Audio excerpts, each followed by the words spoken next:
नमस्कार दोस्तों, मैं प्रमोद त्रिपाठी, अयोध्यावासी।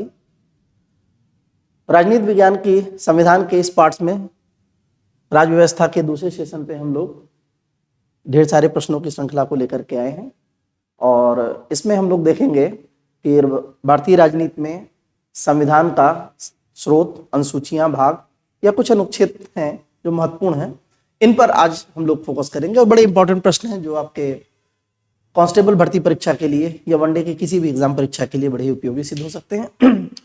तो सबसे पहले नव वर्ष की ढेर सारी शुभकामनाएं और 2024 आप लोगों के लिए मंगलमय हो।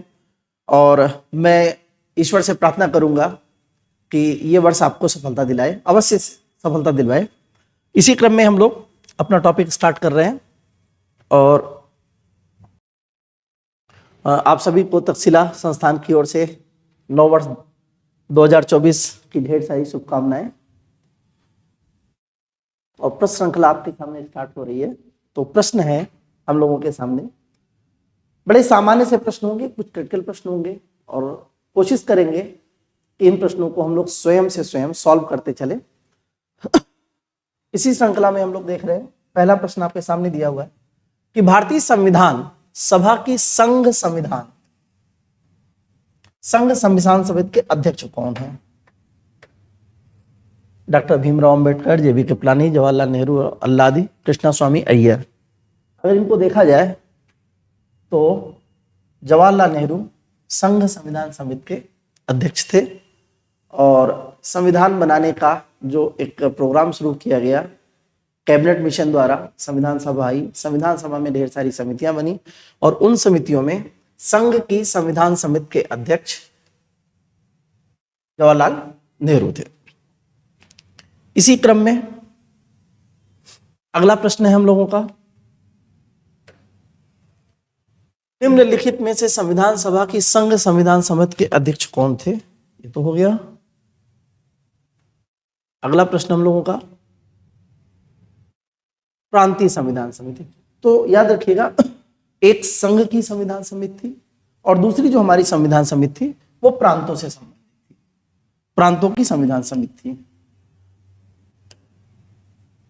और देखेंगे कि प्रांतीय संविधान समिति के बारे में जो प्रश्न पूछा जा रहा, तो मैंने अक्सर आपको चर्चाएं की हैं कि जो प्रांतों का विषय था, प्रांतों के विषय पर जो जिम्मेदारी दी गई थी वो सरदार वल्लभ भाई पटेल को दी गई थी। तो वल्लभ भाई पटेल, अब इसमें देखते हैं हम लोग कहाँ हैं, अंबेडकर, जवाहरलाल नेहरू और राजेंद्र प्रसाद, सरदार वल्लभ भाई पटेल। छोटी सी कहानियां हैं। कहानियां क्या है, अक्सर चर्चाओं का दौर होता है।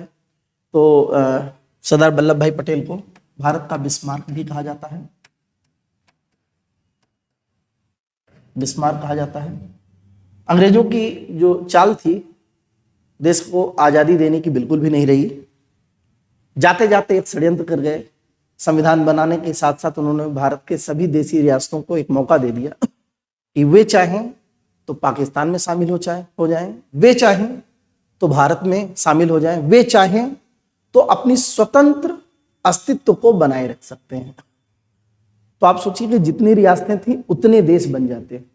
लेकिन महान थे हमारे सरदार वल्लभ भाई पटेल, जिन्होंने देशी रियासतों का एकीकरण किया और भारत की छोटी छोटी रियासतों को कोई ऑप्शन नहीं दिया और भारत में संघ में शामिल हो जाने पर एक सहमति जताई। जो नहीं माने उनके साथ कानूनी प्रक्रियाओं का सहारा लिया गया, सैन्य प्रक्रियाओं का सहारा लिया गया। इसमें एक जूनागढ़ की कहानी आपके सामने अच्छी आ जाती है और उसके बाद फिर आपके हैदराबाद की कहानी आ जाती है। जम्मू कश्मीर के विषय पर पंडित जवाहरलाल नेहरू ने स्वयं से इच्छा प्रकट की कि इस विषय को मैं स्वयं देखूंगा। और यद्यपि थोड़ा सा मामला सेट नहीं हो पाया, इस क्रम में जवाहरलाल नेहरू जो है उस विषय पर, जम्मू कश्मीर के विषय पर थोड़े से असफल साबित हुए और अब जाकर के उस विषय को हमने थोड़ा बहुत समेटा है और धारा 370 को समाप्त किया है। जम्मू कश्मीर को दो भागों में बांट दिया गया है।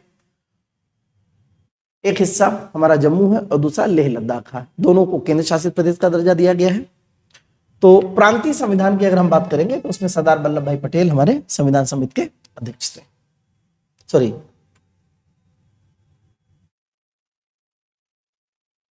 संविधान की प्रारूप समिति, ये क्वेश्चन तो बड़ा इंपॉर्टेंट है और इसको अगर देखा जाए तो मुझे लग रहा है कि आए दिन एग्जाम का हिस्सा जरूर बन जाता है प्रारूप समिति। प्रारूप समिति पर थोड़ा अवेयर रहिएगा कि कभी कभी यहां पर प्रारूप समिति नहीं दिया जाता है, नाम पांडुलेखन दे दिया जाता है। तो देखते हैं भारतीय संविधान सभा की प्रारूप समिति के अध्यक्ष कौन थे? राजेंद्र प्रसाद, जवाहरलाल नेहरू, डॉक्टर भीमराव अंबेडकर, सरदार वल्लभ भाई पटेल। तो यहां से उत्तर आपका निकल के आएगा डॉक्टर भीमराव अंबेडकर।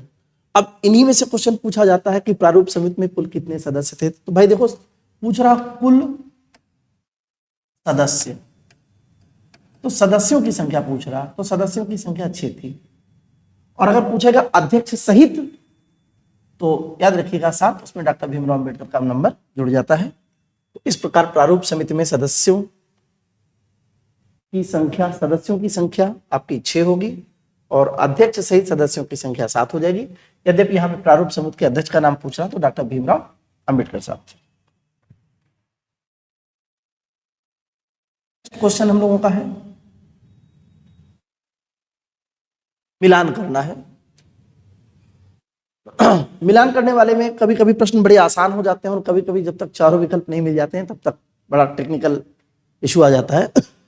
तो यहां दिया है मूल अधिकार मिलान करना है और सूची 1 को सूची 2 से मिलान करना है। संविधान सभा या समितियों का नाम दिया है, यहाँ अध्यक्षों का नाम दिया है। मूल अधिकार समिति के बारे में कई बार चर्चा हो गई, सरदार वल्लभ भाई पटेल, इनसे मैच करा लेते हैं। फिर दिया है कार्य संचालन समिति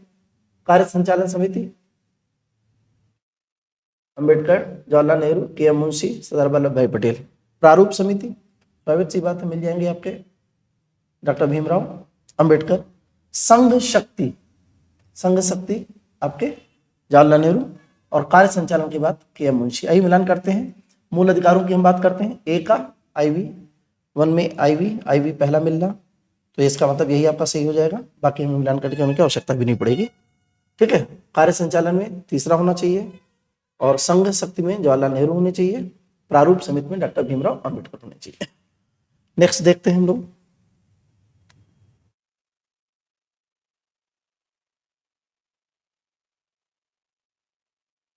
यह है संविधान सभा द्वारा स्थापित मौलिक अधिकारों और अल्पसंख्यकों हेतु सलाहकार समिति के अध्यक्ष कौन थे। तो भाई मूल अधिकारों की बात बार बार वल्लभ भाई पटेल के लिए की जा रही है, तो जो उनसे संबंधित होगा वही अल्पसंख्यकों की सलाहकारी समिति के रूप में भी अध्यक्ष पद पर नामित किए जाएंगे।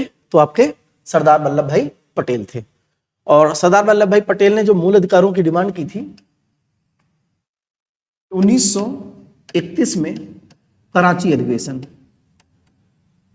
जो कराची का अधिवेशन था, उसी अधिवेशन में पहली बार फंडामेंटल राइट के बारे में रखा गया। मूल अधिकारों के अगर संदर्भ में बात की जाए तो सबसे पहली जो डिमांड होती है 1215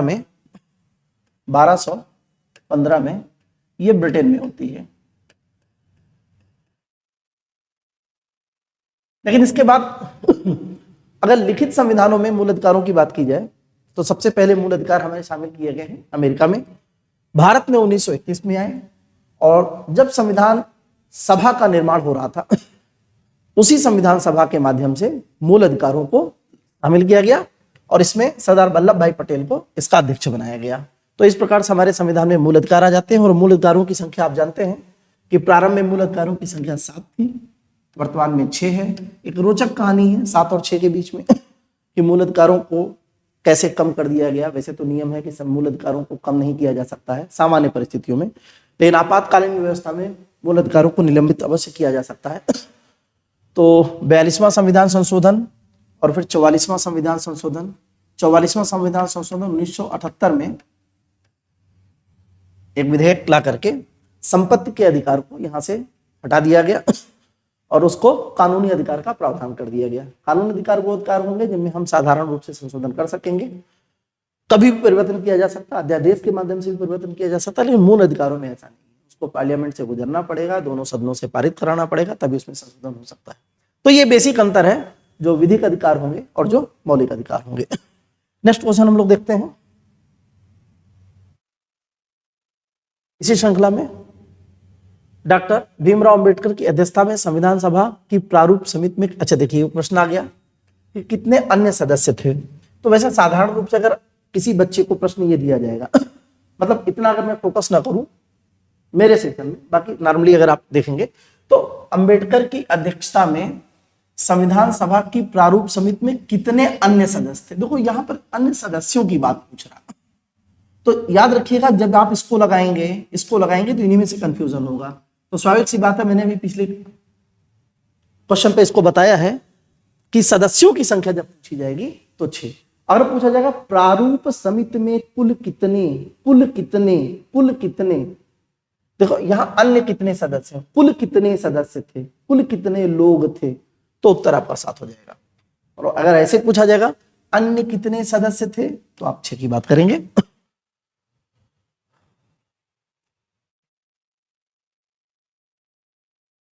फिर दिया है नाम से परिचय कराना है कि संविधान की प्रारूप समिति में कितने सदस्य थे।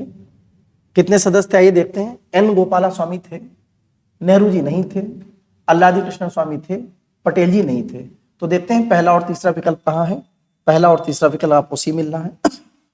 इसके अलावा अल्लादी कृष्ण स्वामी, के एम मुंशी और डी खेतान, ऐसे ढेर सारे लोग थे और 2 सदस्यों को इनमें से एक की मृत्यु हो जाएगी और दूसरे को हटा करके दूसरे व्यक्ति को लाया जाएगा। तो इनके नामों को भी आप विशेष रूप से ध्यान दीजिएगा।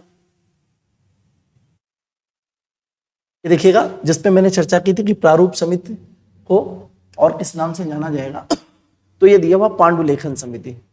ठीक है, दिया है संविधान पांडुलेखन समिति में कौन सदस्य नहीं था। प्रारूप की बात कर रहा, प्रारूप समिति में कौन नहीं था। मोहम्मद सादुल्ला, के एम मुंशी, ए के अय्यर, और आपको पता है कि प्रारूप समिति में ये नहीं थे, इसका मतलब पंडित जवाहरलाल नेहरू इस समिति में सदस्य के रूप में नहीं होंगे। ठीक है, नामों को जरूर याद रखिएगा, कभी कभी मैच कराने के लिए आ जाता है। आगे देखते हैं हम लोग। यह है संविधान सभा ने डॉक्टर भीमराव अंबेडकर की अध्यक्षता में प्रारूप समिति का गठन कब किया था। देखो डेट पूछ लिया, तो 29 अगस्त 1947 की डेट है और इसी समय जो है इसमें प्रारूप समिति का गठन किया गया। और अंबेडकर जी के बारे में मैंने उस दिन रोचक तथ्य भी आपको बताया था, सब सामान्य रूप से लोगों को जानकारी भी रहती है। मैंने आपको बताया था कि डॉक्टर भीमराव अंबेडकर का पहला जो निर्वाचन क्षेत्र था वो बंगाल था। दुर्भाग्यवश जब भारत का बंटवारा हुआ तो पूर्वी क्षेत्र जो बंगाल का हिस्सा है वो चला गया आपके पाकिस्तान में, उसका नाम हो गया पूर्वी पाकिस्तान। और पश्चिमी पाकिस्तान जो वर्तमान का पाकिस्तान है। फिर जब ये पाकिस्तान और भारत का विभाजन हो गया तो समस्या हो गई कि डॉक्टर भीमराव अंबेडकर साहब को कहां से चुनाव लड़ाया जाए। तो मैंने आपको बताया था कि पूना की सीट, महाराष्ट्र के पूना की सीट में उनको स्थान दिया गया और फिर वो संविधान सभा में शामिल हुए। तो 29 अगस्त 1947 को डॉक्टर भीमराव अंबेडकर के नेतृत्व में आपके प्रारूप समिति का गठन किया जा रहा। नेक्स्ट क्वेश्चन देखते हैं हम लोग।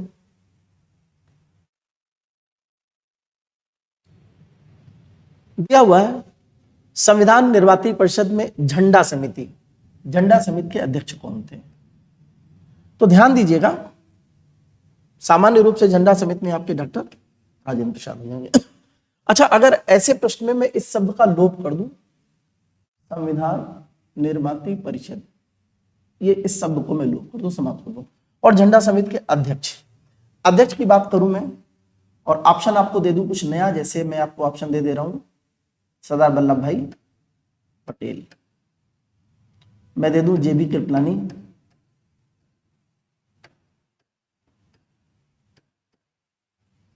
मैं ऑप्शन दे दूं डॉक्टर राजेंद्र प्रसाद,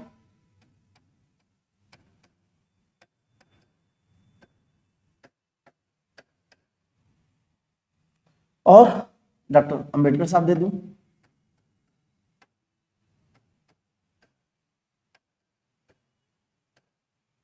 कितने नामों की बात की जाए और पूछा जाए कि भारत में पहली बार झंडा समिति कब बनाई गई या उसके अध्यक्ष कौन थे, तो ध्यान दीजिएगा सरदार वल्लभ भाई पटेल। और ये थोड़ा सा नया प्रश्न आपके लिए होगा क्योंकि जल्दी आपको मिलेगा नहीं, लेकिन अच्छी किताबें पढ़ेंगे, अथेंटिक किताबें पढ़ेंगे तो मिलेगा।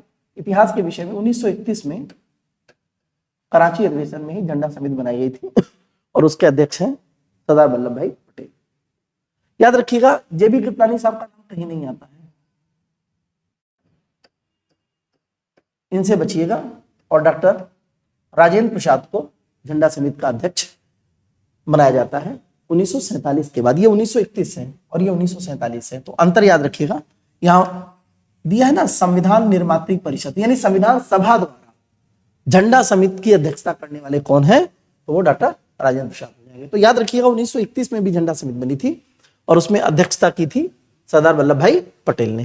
नेक्स्ट क्वेश्चन हम लोग देखते हैं, भारत के संविधान में उद्देशिका का विचार कहां से लिया गया है? प्रेम्बल संविधान में उद्देशिका या प्रस्तावना की बात की जा रही है, तो ध्यान दीजिएगा ये दे रहा है संविधान में उद्देशिका का विचार, शब्दों को तोड़ना पड़ेगा। विचार की बात की जा रही है, इटली, कनाडा, फ्रांस। इटली से तो कुछ नहीं लिया गया है हमारे संविधान में, कनाडा है, फ्रांस है, और कनाडा, फ्रांस, फ्रांस से हम लोगों ने गणतंत्र लिया है,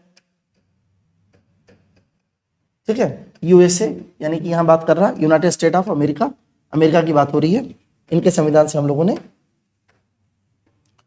संविधान की उद्देशिका का विचार लिया है, ठीक है। नेक्स्ट क्वेश्चन देखते हैं हम लोग,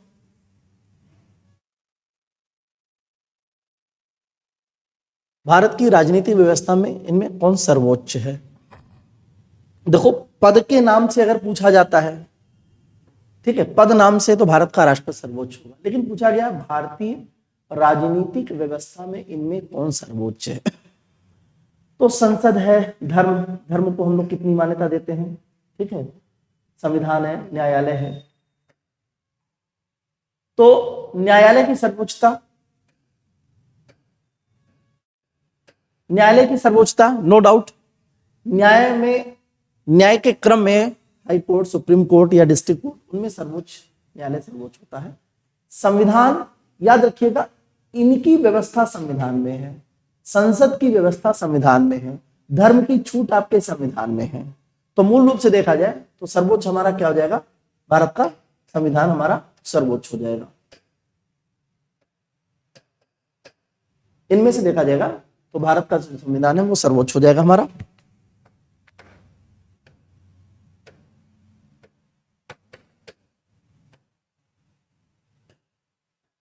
नेक्स्ट क्वेश्चन हम लोग देखते हैं, न्यायिक पुनरावलोकन, जुडिशली रिव्यू की बात की जाती है, और न्यायिक पुनरावलोकन की संकल्पना निम्न में किस देश से संविधान से ली गई है? आइए देखते हैं, यूनाइटेड किंगडम, ये ब्रिटेन की बात करेगा, सॉरी ये ब्रिटेन की बात करेगा, ठीक है। इसके बाद दिया हुआ है संयुक्त राज्य अमेरिका, संयुक्त राज्य अमेरिका, संयुक्त राज्य अमेरिका के संविधान से लिया गया है। यूएसएसआर, इसको रूस हम कहेंगे, यहां से नहीं लिया गया है, ऑस्ट्रेलिया से नहीं लिया गया है। तो न्यायिक पुनरावलोकन, पुनरावलोकन होता क्या है? ध्यान दीजिएगा, भारत के संविधान में 42वां संविधान संशोधन किया गया और 42वें संविधान संशोधन में बहुत सी चीजों को जोड़ा गया। जोड़ने के क्रम में उसी से पहले केशवानंद बनाम केरल राज्य का एक विचार आया था न्यायपालिका में, और उस विचार में न्यायपालिका ने कहा कि आधारभूत संरचना, बेसिक स्ट्रक्चर, आधारभूत संरचना, बेसिक स्ट्रक्चर क्या है? तो आधारभूत संरचना के अंतर्गत ऐसे विषय रखे जाते हैं जिसमें संविधान में संसद किसी भी प्रकार का छेड़छाड़ नहीं कर सकती है, और उसी विचार के अंतर्गत न्यायिक पुनरावलोकन की बात की जाती है कि न्यायपालिका किसी भी विचार को जब तक सहमति नहीं प्रदान कर देगी तब तक संसद किसी भी रूप में संशोधन को एक्सेप्ट नहीं करवाएगी। मतलब संसद संशोधन करेगी, संशोधन सही है या गलत है इसका अंतिम निर्णय भारत की न्यायपालिका करती है और इसी शक्ति के आधार पर करती है। तो 42वें संविधान संशोधन या 44वें संशोधन में बहुत सारी चीजों को हटाया गया, जोड़ा गया। यह भी विचार आएगा कि न्यायिक पुनरावलोकन की शक्ति को न्यायपालिका से समाप्त कर दिया जाए, लेकिन न्यायपालिका ने इस विषय पर सचेतता दिखाते हुए ये कहा कि भैया ये जो पावर है आप इसको चेंज नहीं कर सकते क्योंकि ये बेसिक स्ट्रक्चर में आता है, आधारभूत संरचना के अंतर्गत आता है। नेक्स्ट क्वेश्चन हम लोग देखते हैं,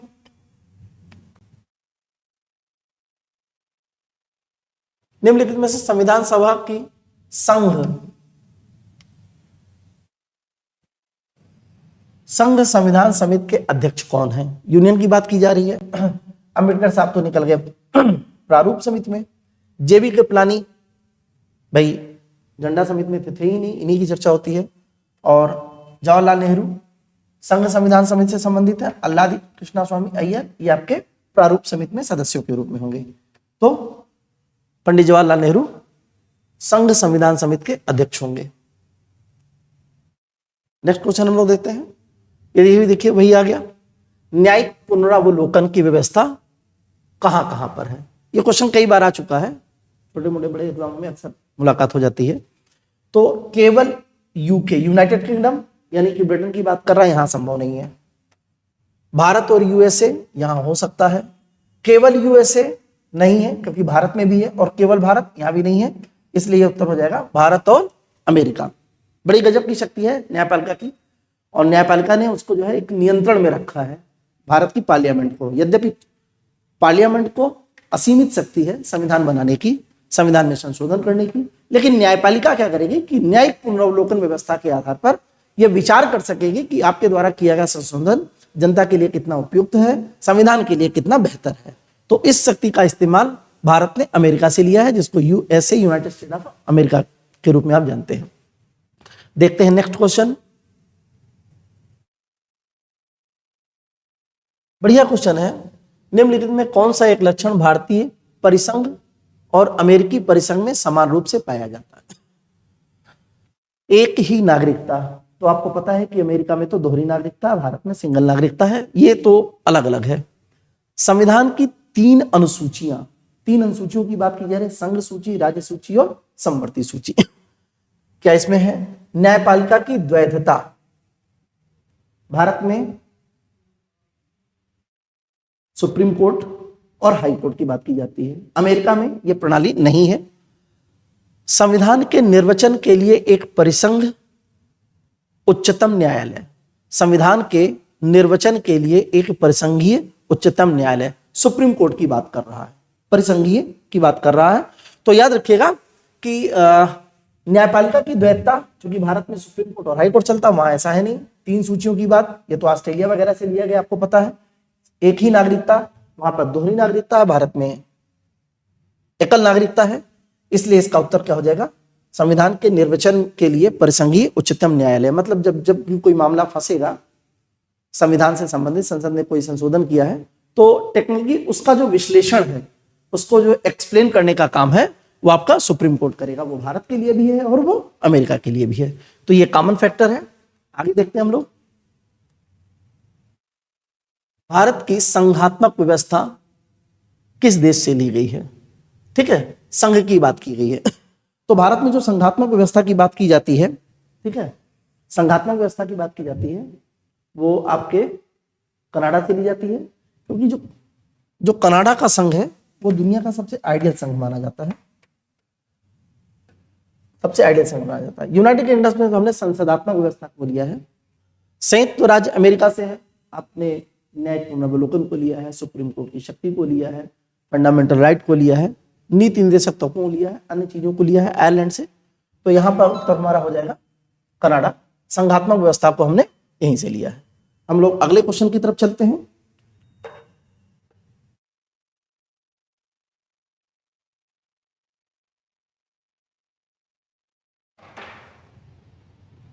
संघवाद की पद्धति को, फिर वही क्वेश्चन आ गया है, संघवाद किस देश की पद्धति पर आधारित है? यूएसए, कनाडा, ऑस्ट्रेलिया और जर्मनी। तो आप देख सकते हैं संघवाद की पद्धति कनाडा से है। बड़ा अच्छा टॉपिक है संघवाद एग्जैक्टली क्या है।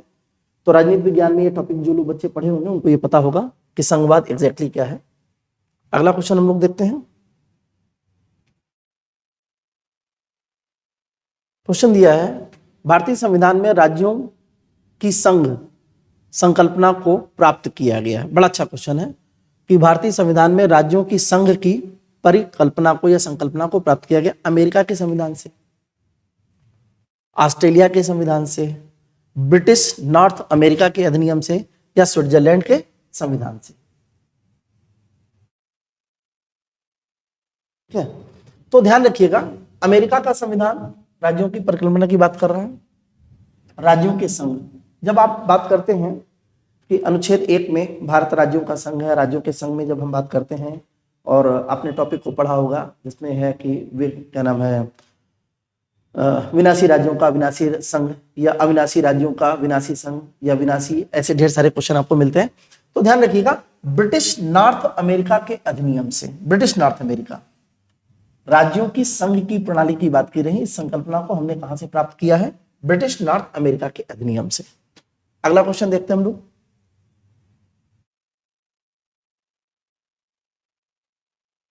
भारत के संविधान में सम्मिलित समवर्ती सूची, समवर्ती सूची को हमने कहां से लिया है?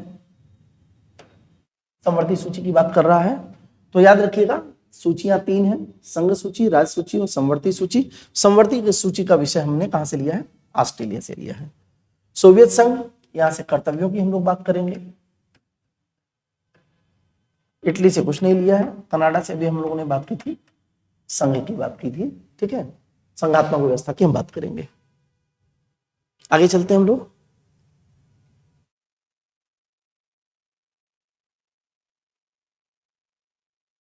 भारत ने समवर्ती सूची, सेम वही क्वेश्चन है, ठीक है। तो इस प्रश्न का उत्तर हो जाएगा ऑस्ट्रेलिया। समवर्ती सूची की बात कर रहे हैं। अगला क्वेश्चन हम लोग देखते हैं।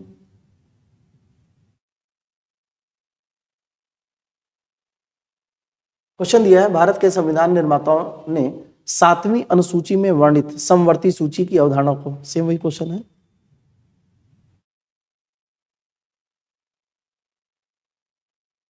अच्छा, ये बार बार वही आ रहा, 23-24, अच्छा अब आया। दिया है, भारतीय संविधान में राज्य के नीति निदेशक तत्वों की संकल्पना किस देश से ली गई है? नीति निदेशक तत्वों की बात कर रहा है। तो नीति निदेशक तत्व को आप देखेंगे, फ्रांस है नहीं, आयरलैंड है। और आयरलैंड जो है, अगर आप देखेंगे तो ये आपके अटलांटिक महासागर में स्थित है, ब्रिटेन के पड़ोस का है। थोड़ा हिस्सा ब्रिटेन ने इस पर कब्जा कर रखा है, आयरलैंड का हिस्सा। और पूरी दुनिया में जो नीति निदेशक तत्व है, सबसे आइडियल फॉर्म में इसी देश के पास है। तो मैं आपको जानकारी दे दूं कि नीति निदेशक तत्व सबसे पहले ब्रिटेन में ही लागू हुए थे, लेकिन आयरलैंड का जो नीति निदेशक तत्वों का स्वरूप है वो पूरी दुनिया में सबसे आइडियल है। तो भारत ने इस व्यवस्था में ब्रिटेन को छोड़ करके आयरलैंड से नीति निदेशक तत्वों को लिया है। नीति निदेशक तत्व हो तो क्या है? नीति निदेशक तत्व वो होते हैं जो राज्य को निर्देश दिए जाते हैं कि आपको जनता के लिए ऐसा करना चाहिए। क्या करना चाहिए भाई? राज्य के लिए, जनता के लिए राज्य योजनाएं बनाए, जनता के लिए राज्य अच्छी योजनाओं को साकार रूप में ढालने का प्रयास करे, पशुओं से सुरक्षा दे, जीव जंतुओं को सुरक्षा दे, मानवों को सुरक्षा दे। सारी सुरक्षा प्रणाली नीति निदेशक तत्व में रखी गई है। भोजन की व्यवस्था करे, आवास की व्यवस्था करे। अब देख लीजिएगा, भारत सरकार देश की आजादी के बाद से लगातार जनता के लिए ही काम कर रही है। और उसी क्रम में आप देख रहे हैं कि लोगों को आवास मिल रहा, भोजन की व्यवस्था है, और मिड डे मील की बात की जा रही है, स्कूलों में आपके कपड़ों की बात की जा रही है। तो ये सारी नीति निदेशक तत्वों की बात है। लेकिन याद रखिएगा, नीति निदेशक तत्व राज्य के लिए बाध्यकारी नहीं है कि आपको करना ही करना है। नीति निदेशक तत्व ये राज्य की इच्छा पर निर्भर करता है। इसीलिए कहा जाता है कि अनुच्छेद 37 ये कहता है कि नीति निदेशक तत्वों के उल्लंघन पर आप सुप्रीम कोर्ट और हाई कोर्ट नहीं जा सकते हैं, या राज्य को आप बाध्यकारी रूप में लागू नहीं करवा सकते। यह राज्य की इच्छा पर निर्भर करता है। और जैसे जैसे संसाधन की बढ़ती हुई व्यवस्था को हम लोग देख रहे हैं, वैसे नीति निदेशक तत्व राज्य स्वयं से लागू कर रहे हैं। क्या भोजन की बात हो, क्या कपड़े की बात हो, क्या जल की बात हो, क्या स्वच्छ वायु की बात हो। अब इतनी बड़ी आबादी के लिए एक चुनौती तो है ही, लेकिन सरकारें, मैं उम्मीद करता हूं, कोई भेदभाव नहीं करती हैं। और नेक्स्ट क्वेश्चन हम लोग देखते हैं।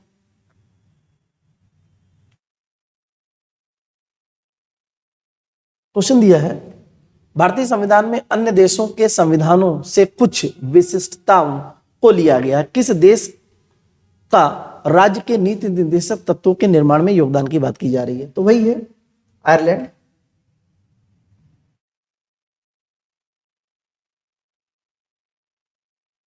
क्वेश्चन दिया गया है, राज्यसभा के गठन में प्रतिभा, अनुभव, सेवा को प्रतिनिधित्व देने वाले भारतीय संविधान निर्माता निम्नलिखित उदाहरण से प्रभावित हुए हैं। तो दिया गया कि राज्यसभा, बहुत अच्छा प्रश्न है। राज्यसभा में जो आपने देखा होगा कि राज्यसभा में 12 सदस्यों को 12 सदस्यों को साहित्य, कला, विज्ञान, समाज सेवा के क्षेत्र में उत्कृष्ट प्रदर्शन करने वाले व्यक्तियों के साथ क्या किया जाता है, ये लाया जाता है। ठीक है,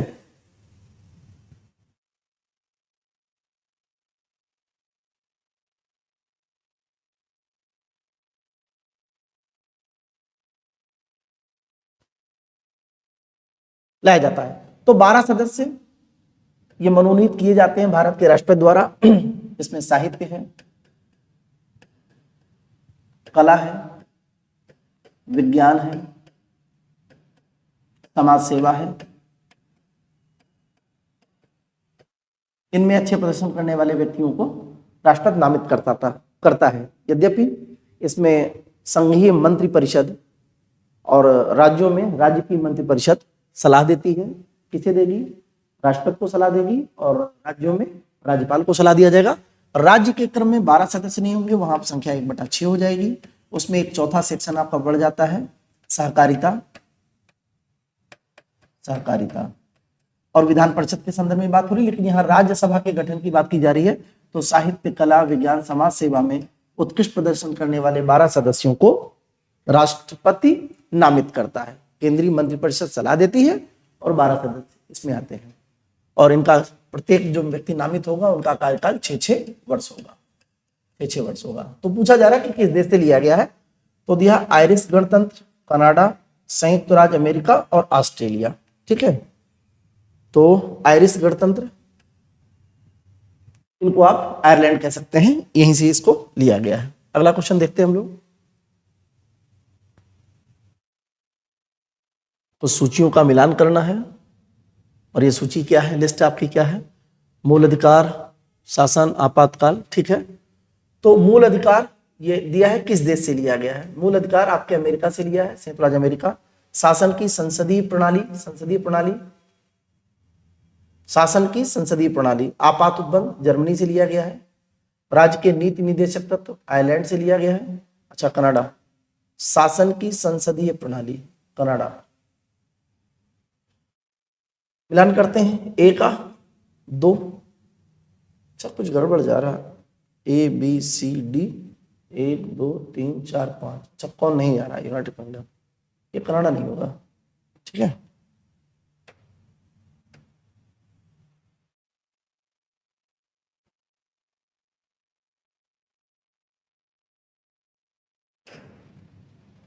इसमें 5 विकल्प दिए हैं, थोड़ा सा सावधानी से।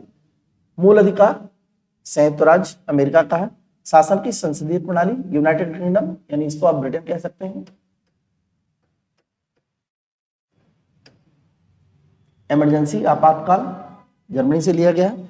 नीति निर्देशक तो आयरलैंड से लिया गया है। और अगर यहाँ पर संघात्मक व्यवस्था होता,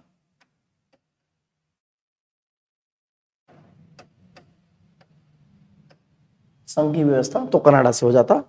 तो मिलान करते हैं, ए का 2, ए में 2 यहां पर है, ए में 2 यहां पर है, बी में 1, बी में 1, अच्छा बी आपका ये चलेगा, बी का 1 ये हो गया, और सी वाले में 4 होना चाहिए, ये है सी ऑप्शन आपको नजदीकी मिल रहा। आगे देखा जाए,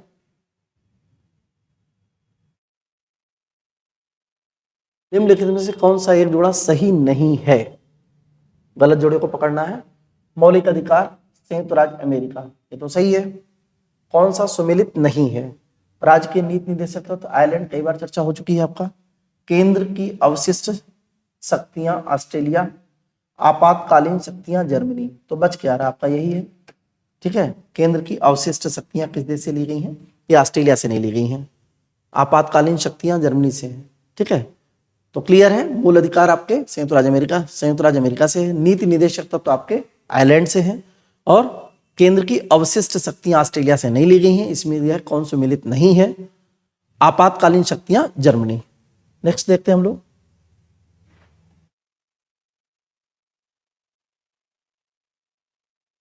मिलान करने वाले हैं। मौलिक अधिकार अमेरिका,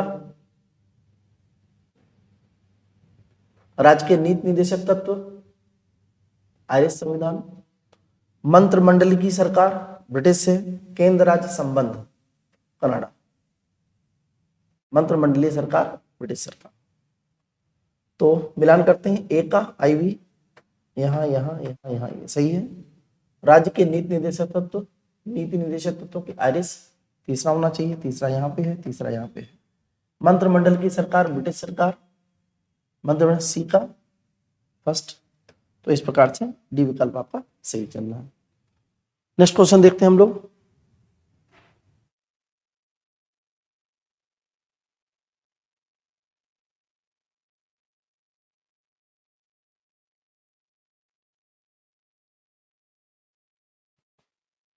दिया हुआ है नीति निर्देशक तत्वों का सिद्धांत कहां से लिया गया है, तो याद रखिएगा यहाँ पर विकल्प 1 2 3 4 है और इधर 5 है। ठीक है, तो नीति निर्देशक तत्व पता है जैसा आपको, आयरलैंड का विषय है। मूल अधिकार आपके अमेरिका का विषय है। संघ राज्य संबंधों की बात की जाती है, संघ राज्य संबंधों की बात की जा रही है, कनाडा।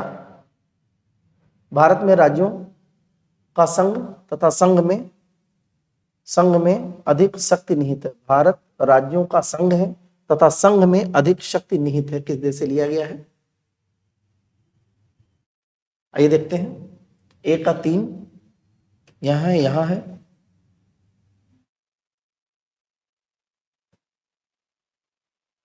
पहले का 3, दूसरे का 5 का 5, यहाँ है, यहाँ है। फिर दिया है संघ राज्यों के संबंधों की समवर्ती सूची। समवर्ती सूची की बात की जा रही है, सॉरी ये ऑस्ट्रेलिया आ जाएगा आपका। संघ राज्य संबंधों की समवर्ती सूची 1 हो जाएगा। सी में 1 कहां पर है? यहां पर है और यहां पर। इसका मतलब डी आपका उत्तर हो जाएगा और डी में 2 हो जाएगा, यानी कि इसका 2। भारत राज्यों का संघ है तथा संघ में अधिक शक्ति निहित है। संघ में यूनियन, कनाडा। हाँ ठीक है, कनाडा की बात करेगा। ठीक है, तो इस विकल्प को फिर से एक बार देख लीजिएगा।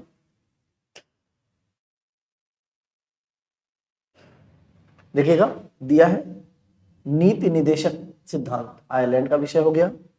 मूल अधिकारों की अगर हम बात करेंगे तो ये अमेरिका हो गया। संघ राज्य संबंधों की समवर्ती सूची, फिर दिया भारत राज्यों का संघ है तथा, ठीक है, समवर्ती सूची का विषय ऑस्ट्रेलिया का हो जाएगा और ये इसका कनाडा हो जाएगा। इस प्रकार से डी विकल्प हो जाएगा। आगे देखते हैं हम लोग। मौलिक कर्तव्य, मौलिक कर्तव्य जो कि लेटेस्ट में हम लोगों ने भी पढ़ा अपनी क्लास में, दिया हुआ है। विचार क्या है, किस देश से लिया गया पूछ रहा है? पूर्व सोवियत संघ के संविधान से लिया गया है। और जब हमारा संविधान 1950 में लागू हुआ था तो यहां पर मूल कर्तव्य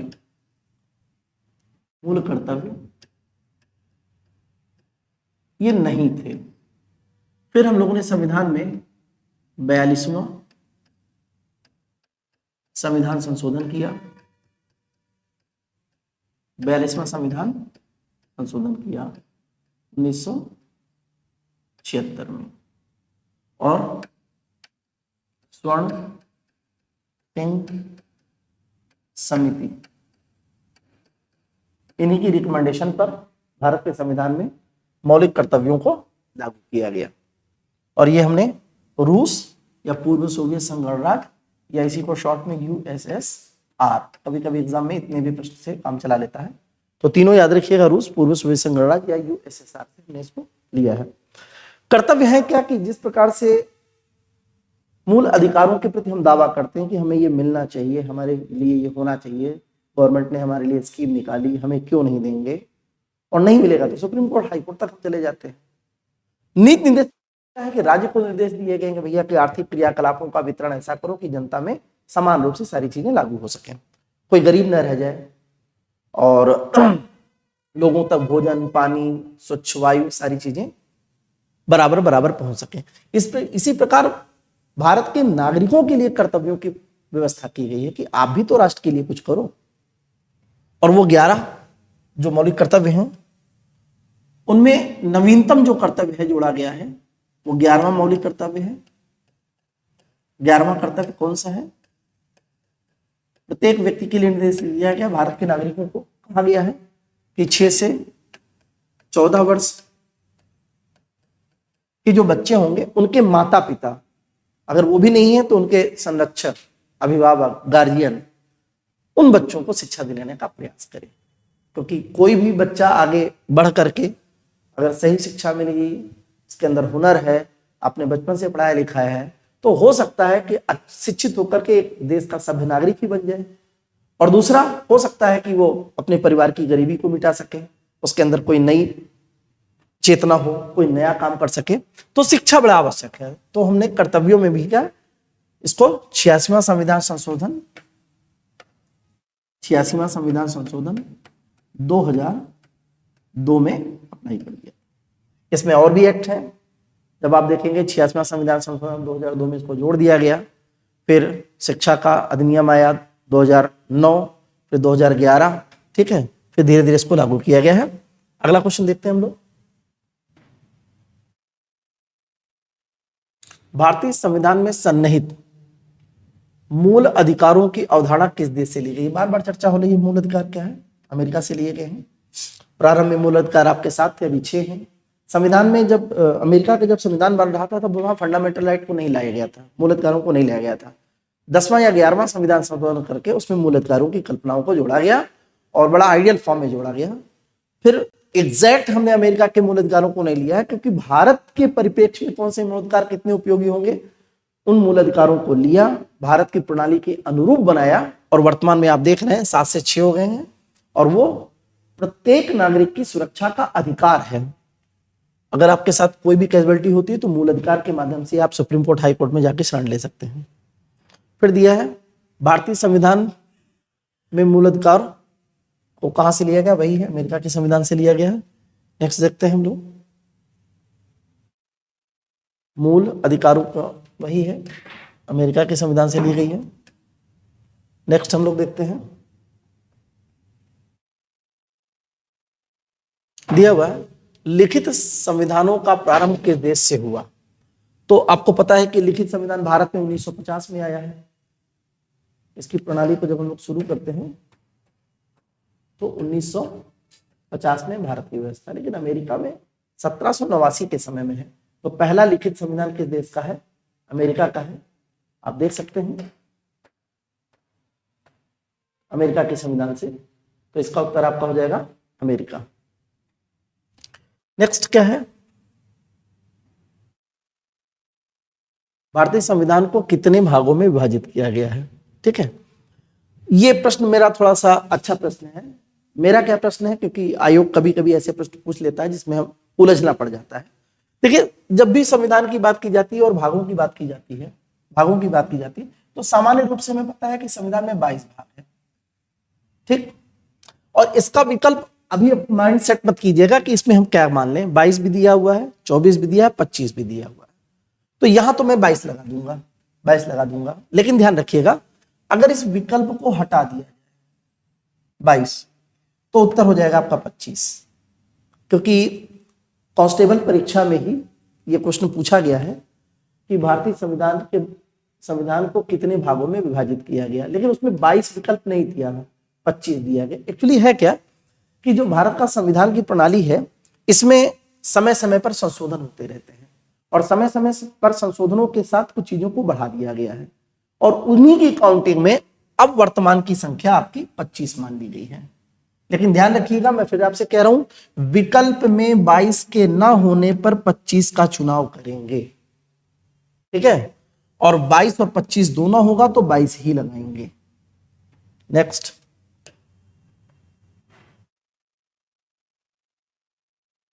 निम्नलिखित विषयों पर विचार करें और उन्हें क्रम अनुसार जैसा कि संविधान में उल्लिखित है उसको सजाने का बात करें। यानी ये पूछ रहा कि संविधान में पहला भाग कौन है, दूसरा भाग कौन है, तीसरा भाग कौन है।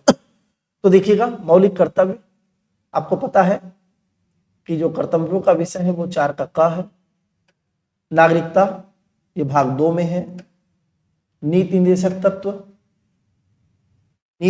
तत्व अच्छा पहला दिया है, संघ एवं उसका कार्यक्षेत्र, ये तो पहला ही है।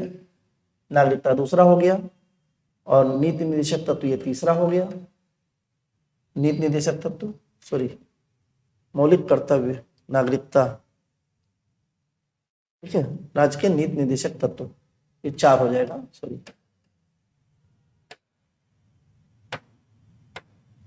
ये आपका 4 हो जाएगा, और कर्तव्य आपका 4 का हो जाएगा। इसमें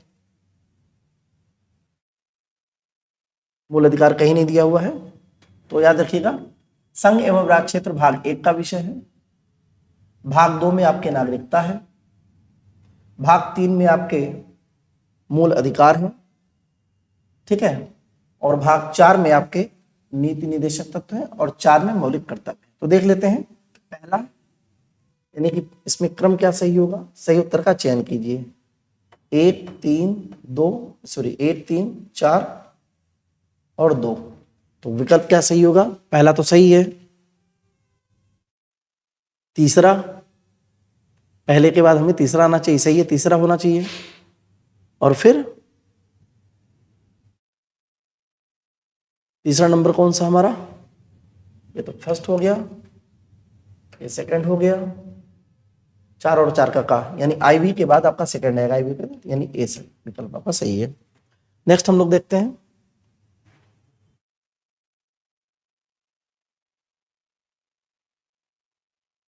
अगले विकल्प की तरफ हम लोग चलते हैं। इसमें सुमेल मिलाना है, नागरिकता संविधान के किस भाग में, अभी चर्चा हुई, भाग 2 कहां पर है, भाग 2, ये तो सही है। मौलिक अधिकार कौन एक सही सुमेलित नहीं है, इसको देखेंगे, मूल अधिकार भाग 3 में है, अभी चर्चा हुई है। मौलिक कर्तव्य ये दिया है 5 1 6, ये गलत है। राज्य स्टेट संविधान का भाग 6, ये सही है, ठीक है। तो कौन सा सही नहीं है, मौलिक कर्तव्य, मौलिक कर्तव्यों का भी जो विषय है वो 4 का है, रोमन में देखेंगे तो 4 आपका यूं लिखा जाएगा और फिर का हो जाएगा, तो ये ऐसा मेल नहीं करता, यानी कि फंसाने की कोशिश की गई है, सावधानी रखिएगा, ये विकल्प आपका सही हो जाएगा। नागरिकता भाग 2 का विषय है, और नागरिकता में जो विषय है इसमें अनुच्छेद 5 से लेके 11 तक के विषय दिए गए हैं। नागरिकता पर कानून बनाने का अधिकार भारत में केवल और केवल संसद में है। भारत में एकल नागरिकता की बात की जाती है, जो हमने ब्रिटेन से ली है, ठीक है। मूल अधिकार भारत के संविधान का भाग 3 का विषय है, ब्रिटेन से लिया गया है। मूल अधिकारों के विषय में भी चर्चा हुई है कि पहले 7 थे, अभी 6 हो गए हैं, सारी चीजें चर्चा हुई है। कर्तव्यों की बात की गई है। स्टेट राज्य, राज्य में जब इस विषय को पढ़ा जाता है तो ये भाग 6 का विषय है, भाग 6, ठीक है, ये भाग 6 का विषय है, और इसमें हम लोग पढ़ते हैं विषय आपका राज्यपाल है,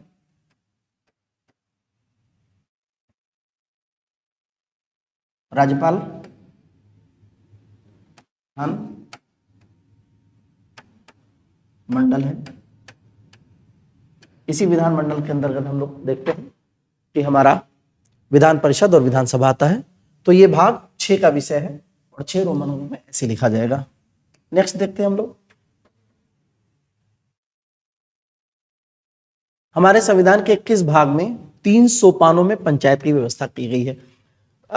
किसी भी वनडे एग्जाम के भीतर जहां तक मेरा अनुमान है तो ये बहुत ही हिट क्वेश्चन है, पंचायतों की बात की गई है।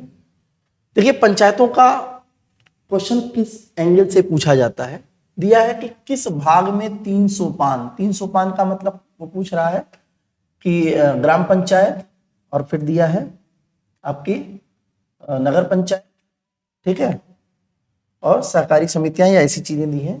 हमारे संविधान के किस भाग में 3 सोपान में पंचायत बनाने की परिकल्पना की गई है, तो ये देखिए दिया हुआ भाग 9 दिया है, ये भाग 10 दिया हुआ है, ये 11 दिया हुआ है, और ये 12। तो 11 में और 12 में, जो 11 और 12 है ये केंद्र राज्य संबंध का विषय है, केंद्र और राज्य संबंध का विषय है, ठीक है, वित्तीय और प्रशासनिक। भाग 10 और भाग 9, तो विकल्प आपका सही हो जाएगा। भाग 9 में पंचायतों के बारे में जानकारी दी गई है। देखिएगा बच्चे ज्यादातर ऐसे प्रश्नों में कहाँ कंफ्यूज हो जाते हैं, ये भाग की बात पूछ रहा है। और जब बच्चों से मैंने क्लास में कई बार प्रश्न पूछा है तो अनुसूचियों को लेकर के चले आते हैं। अनुसूची 9 में क्या है, भाग 9 में क्या है। भाग 9 में पंचायतों की व्यवस्था है और अनुसूची 9 में क्या है, भूमि सुधार। ठीक है, तो इसको अंतर करते रहिएगा, मैं बार बार कहता हूं। अगला है हमारा 40वां प्रश्न, भारतीय संविधान का कौन सा भाग अध्याय संघ और राज्यों के बीच विधायी संबंध को, अभी देखिए मैं पिछले क्लास में पिछले टॉपिक में मैंने यहां पर इसकी चर्चा की है 300 पानों में। तो भाग 11 और भाग 12, ठीक है, भाग 11 और 12 के बीच में। और देख क्या रहा है, राज्यों के बीच विधायी संबंध को दर्शाने की बात की जा रही है। भाग 11 और 12 दोनों है, अध्याय 1 और अध्याय 2 है। तो ध्यान रखिएगा, इतना आसान प्रश्न आपके सामने से गुजर रहा है 11 और 12। तो ध्यान दीजिएगा, यहां पूछ रहा है विधायी संबंध, विधायी संबंधों के बारे में जानकारी ले रहा है। तो 11 और 12 दोनों केंद्र राज्य संबंध के विषय हैं। एक विधायी प्रक्रिया को बताता है और दूसरा प्रशासनिक व्यवस्था को बताता है। तो 11 और 12, अध्याय 2 अध्याय 1, अध्याय 2 अध्याय 1, ठीक है। तो विधायी संबंधों के बारे में बहुत नजदीकी उत्तर है 12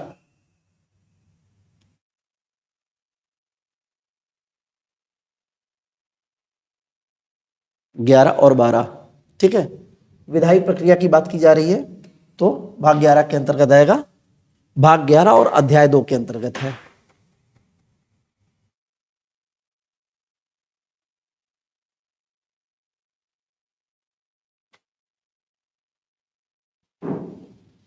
दिया हुआ है निम्नलिखित में कौन सा एक सुमेलित है, मैच कराना है। संविधान का दूसरा भाग मूल अधिकार है, दूसरा भाग तो भाई नागरिकता है। दिया है कौन सा, सुमेलित है, तो ये तो सुमेलित नहीं कर रहा है। तीसरा भाग नागरिकता, ये भी नहीं है, भाग 2 में नागरिकता का विषय है। 4 का मौलिक कर्तव्य, ये मैच कर रहा है। संविधान का 5वां भाग राज्य के नीति निर्देशक तत्व, ये मैच नहीं कर रहा है। तो यहां पर विकल्प हो जाएगा हमारा मौलिक कर्तव्य। फिर दिया है निम्नलिखित से कौन सा सुमेलित नहीं है, नहीं, जो मैच ना करे उसी में मिलाना है। नागरिकता का विषय भाग 2 में है, अच्छा आमने सामने देखना है, 2 में, ये तो सही है। राज्य संघ राज्य क्षेत्र, संघ राज्य क्षेत्र भाग 527। नगर पालिकाएं भाग 9 का सही है। निर्वाचन 15, ठीक है। संघ राज्य क्षेत्र ये आपका मैचिंग में नहीं है, ठीक है। 7वें में कुछ और दिया हुआ है और इसको हटा भी दिया गया संविधान से, भाग 7 की बात करेंगे तो। फिर दिया हुआ है कि निम्नलिखित सूचियों का सही प्रयोग करना है, मिलान करना है। भारतीय संविधान का भाग 9, भाग 8 और यह है भाग 4 का और ये भी दिया हुआ है भाग आपके 9 का या 9 का ए। मिलान कर लेते हैं। भारतीय संविधान का भाग 9 पंचायतों की बात करेगा। संविधान का भाग 7 फिर दिया हुआ संविधान का भाग, ठीक है, मौलिक कर्तव्यों की बात है 9A, ये आपका नगर पालिका हो जाएगा। मिलान करते हैं, पहले का 3 यहां पर भी है, एक ही से मिल जा रहा है।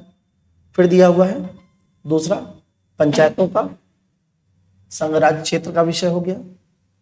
फिर ये हो गया आपका मौलिक कर्तव्यों का विषय, तो आपका ये सही हो जा रहा है। नेक्स्ट हम लोग देखते हैं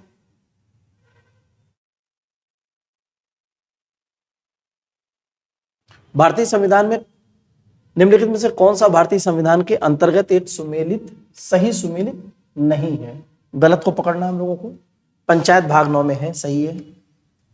नगर पालिकाएं 9 के का में है, सहकारी समितियां 9 के खा में है और अधिकरण ये नहीं है, ये गलत है। इसके विकल्प में यही आपका सही हो जाएगा। नेक्स्ट देखा जाए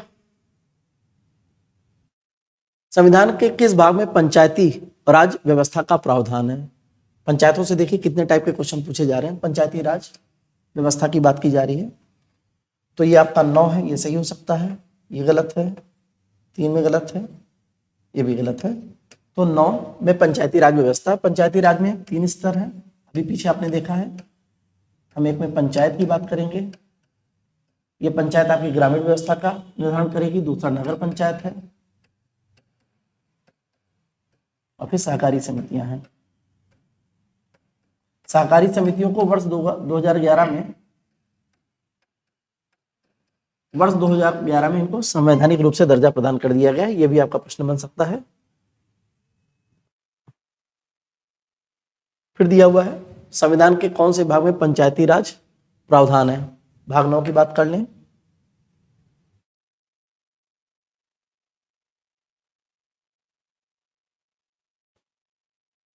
नेक्स्ट क्वेश्चन दिया हुआ है कि सूचियों का मिलान करना है, और ये मिलान आपका क्या है, मौलिक अधिकार, मूल अधिकार संविधान के किस भाग से लिए गए और कहां से लिए गए। तो आपको पता है मूल अधिकारों का भाग 3 से संबंध है। मूल अधिकार भाग 3 ये सही है।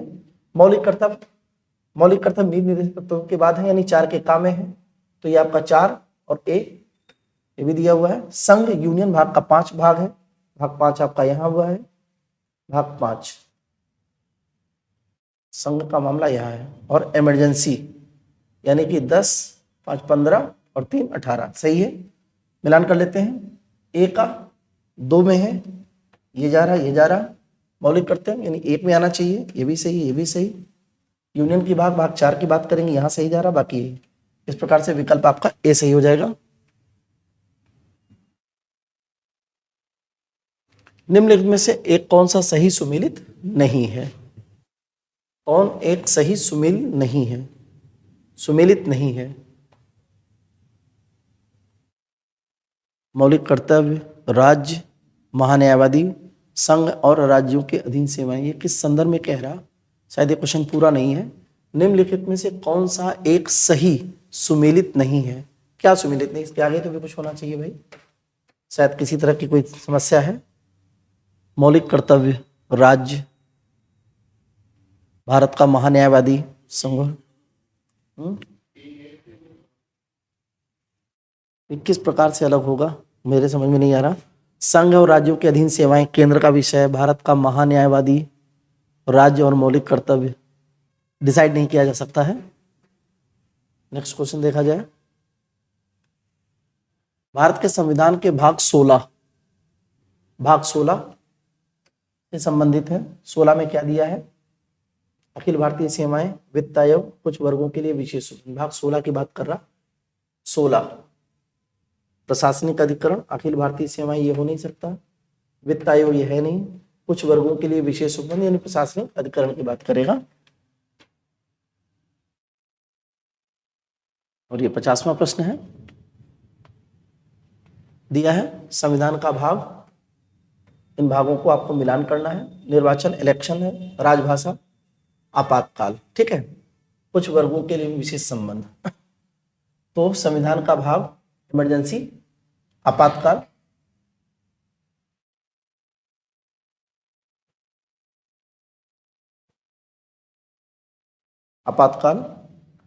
देख लेते हैं। डी का 1 यहां मैच कर रहा, मिल जाना चाहिए।